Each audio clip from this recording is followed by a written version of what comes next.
I'll tell you what we're celebrating. What we're celebrating is the fact that peace and security for a long time in our region has been a preserve of uniformed officers. I personally remember being called to district security committees and being asked, what do you have to do with this peace and security? Why are you meddling in an affair which is not yours?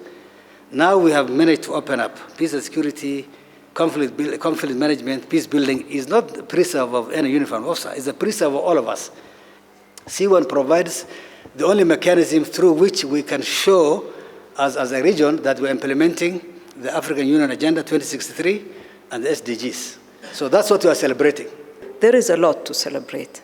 I have seen it in the last 20 years, how far we have gone as a REC, as one of the lately created regional economic community. I mean, originally when it was created, it was not to deal really with drought.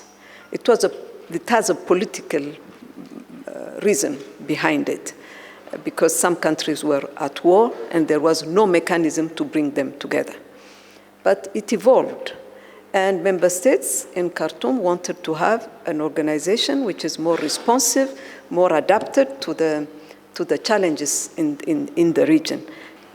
I think the Horn of Africa finds itself in ever more perilous times.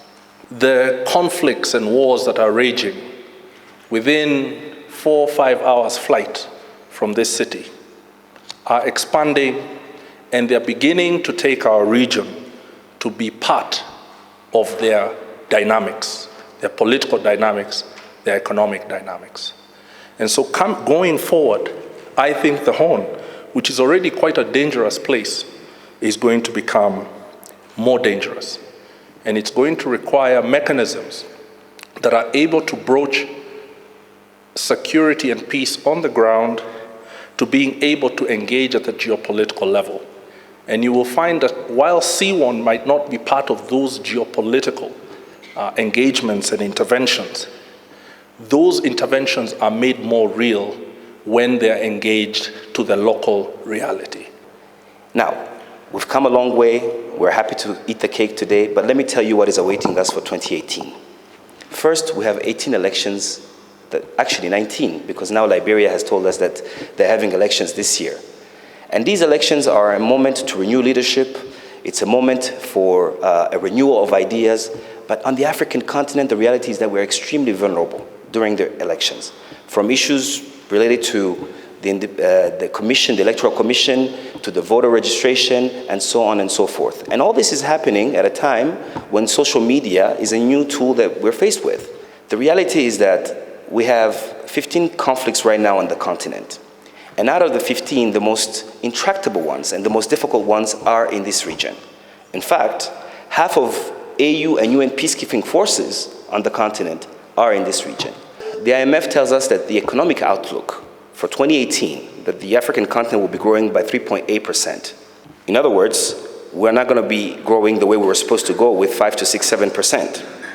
So, and all of this at a time when multilateralism is in retreat, and this is likely to continue in the foreseeable future. And this will have significant impact on access to funding for peacekeeping, humanitarian action, and our ability to intervene in general. In other words, we have more problem and less resources to deal with them. But like I said, the issue has been the response. But for now, what we're focusing on, at least at the AU, is to tackle structural vulnerabilities, because that's really conflict prevention. And we're doing this with IGAD by identifying member state structural vulnerabilities and working with them on how they can mitigate them. In doing this, however, it is imperative to ensure gender parity and incorporate the youth and other disadvantaged groups. As I conclude, ladies and gentlemen, I take this opportunity to thank the development partners that have joined hands with IGAD towards the success of CEWARN. We count on your continued partnership as we seek to rid our region of conflicts that have inhibited our socio-economic development for years. It is now my honor on behalf of Ambassador Amina to declare the 15th anniversary celebrations of IGAD CEWARN officially open, and thank you for your kind attention.